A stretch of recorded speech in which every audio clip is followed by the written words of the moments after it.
आज हम इस वीडियो में बात करने वाले हैं कि समास क्या होता है। जो समास होता है उसका जो अर्थ होता है उसका अर्थ होता है संक्षिप्त करना, यानी कि बड़े से बड़े वर्ड को मिलाकर एक छोटा सा शब्द बना लिए थे उसे ही सब संक्षिप्त करना कहते हैं। इसकी परिभाषा होती है जब दो या दो से अधिक शब्दों को मिलाकर एक शब्द बना लिया जाता है उसे ही हम समास कहते हैं।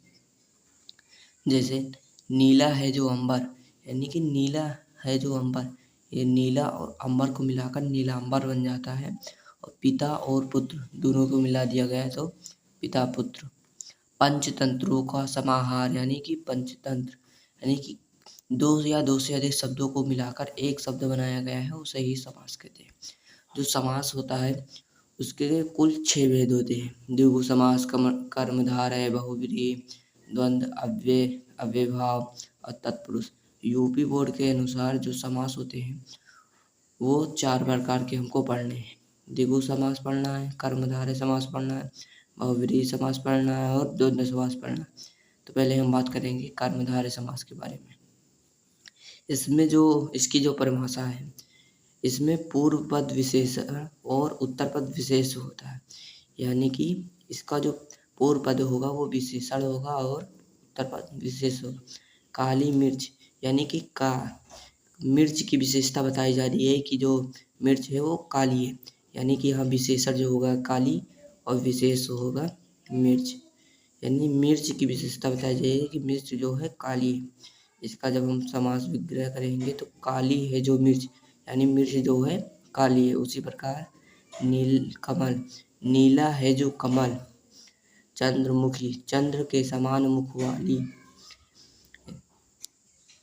यानी कि चंद्रमा के समान मुख बताया जा रहा है कि चंद्र के समान मुख वाली। मृगनयनी, यानी कि मृग यानी हिरण के समान नेत्र वाली।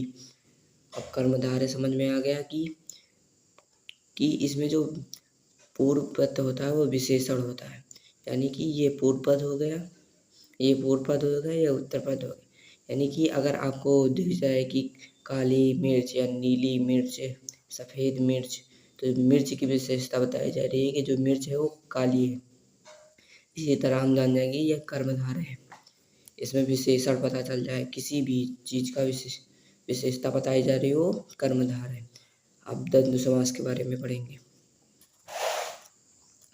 इनमें दोनों पद प्रधान होते हैं, उसके बीच संयोजक का लोप होता है, यानी कि जो दोनों पद होंगे वो एक पद देखो माता और पिता, यानी माता का उल्टा पिता और बीच में संयोजक चिन्ह लगा होगा। यही देखकर आप जान जाएंगे कि यह एक द्वंद्व समास है। जैसे पाप और पुण्य, पाप का उल्टा पुण्य और बीच में संयोजक चिन्ह। तो इसको हम जब बनाएंगे तो पाप और पुण्य, संयोजक चिन्ह को हटाकर और का प्रयोग करते हैं। सुख संयोजक चिन्ह और दुख, इसको जब बनाएंगे सुख और दुख। अपना पराया, अपना और पराया, यानी कि जब किसी भी शब्द का विलोम मिल जाए और संयोजक चिन्ह हो तो वह द्वंद्व समास होगा। अब बारी है द्विगु समास की।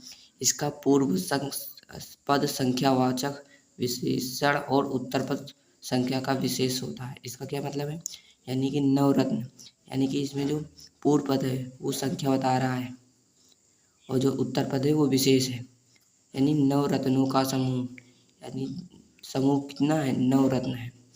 तो समूह के बारे में बताया जा रहा है कि जो समूह है 9 रत्नों का समूह है। यानी इसमें अगर गिनती दिख जाए कि आगे जो पूर्व पद होगा वो संख्यावाचक होगा और उत्तर पद जो होगा विशेष होगा, यानी कि विशेष की विशेषता बताई जा रही है कि 9 है रत्न, 9 रत्न है। त्रिभुज, यानी 3 भुजाओं का समूह। त्रि मतलब संख्या पता चल रहा है, भुज मतलब विशेष है, तो त्रिभुज यानी 3 भुजाओं का समूह। वैसे नवरात्र, यहाँ भी संख्या पता चल रहा है, नवरात्र यानी 9 रातों का समाहार।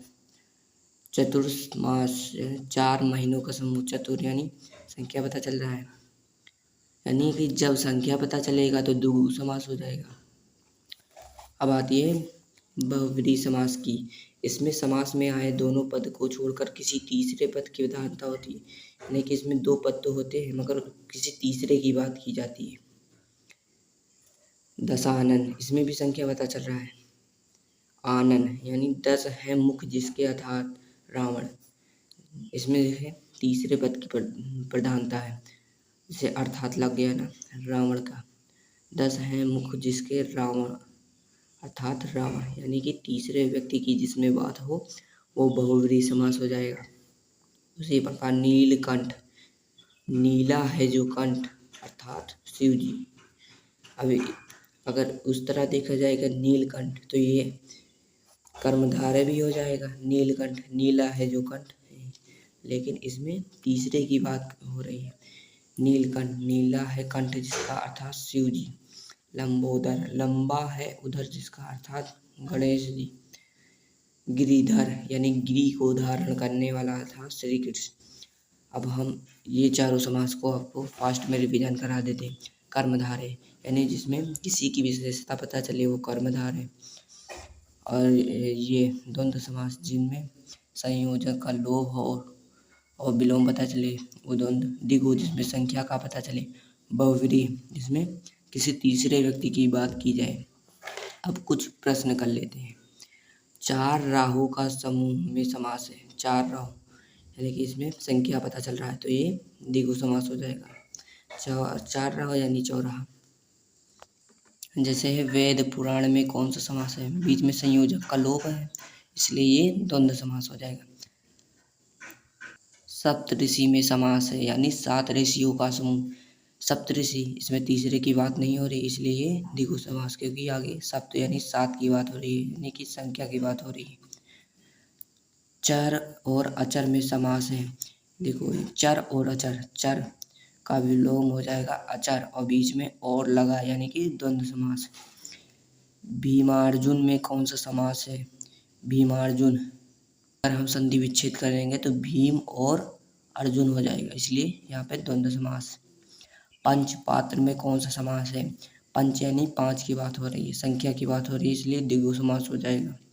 द्विगु समास है। द्विगु समास के बारे में बताना कौन कौन से होते हैं, जैसे चौमासा, नवरत्न, पंचवटी। चौमासा यानी 4 महीनों का समूह, नवरत्न यानी नवरत्नों का समूह, पंचवटी 5 वटों का समाहार। सुख दुख में समास है। देखो सुख का उल्टा दुख और बीच में संयोजक का लोप इसलिए द्वंद्व समास हो जाएगा। हर्ष विषाद बीच में संयोजक का लोप है इसलिए द्वंद्व समास हो जाएगा। दशानन में समास का विग्रह है। दशानन, 10 है आनंद जिसके अर्थात रावण की बात हो रही है इसलिए बहुव्रीहि, जिसमें तीसरे की बात हो वो बहुव्रीहि समास हो जाएगा। शताब्दी में समास है, इसमें शताब्दी यानी संख्या की बात हो इसलिए द्विगु समास हो जाएगा। तो आज की इस वीडियो के लिए इतना ही काफ़ी है, तो मिलते हैं अगली नेक्स्ट वीडियो में। तब तक के लिए बाय, टेक केयर, धन्यवाद।